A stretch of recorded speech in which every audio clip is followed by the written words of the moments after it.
إلى أفق وإلى نهاية.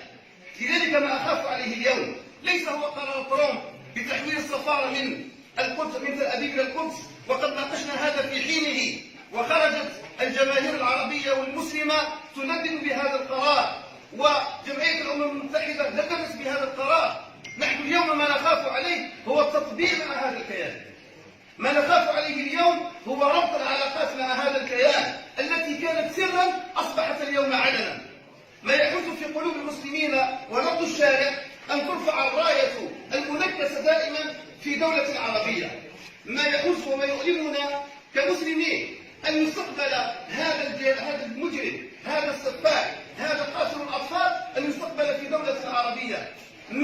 ما يؤلمنا حقيقة كما قال ممثل فلسطين، هذه الوزيرة اللعينة التي تمشي وتدنس بأقدامها مسجدا من أكبر مساجد الدول العربية.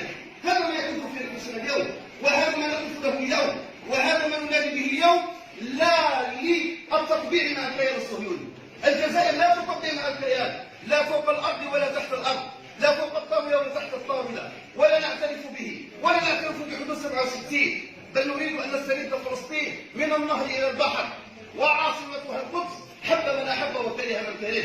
لا نريد بهذا التطبيع أن نطعن المقاومة في غزة، وأن نطعن مسيرات العودة في غزة، وهي عندها سنة كاملة من 30 مارس الماضي إلى 30 مارس المقبل، سنة كاملة. وأبطال غزة وشباب غزة ونساء غزة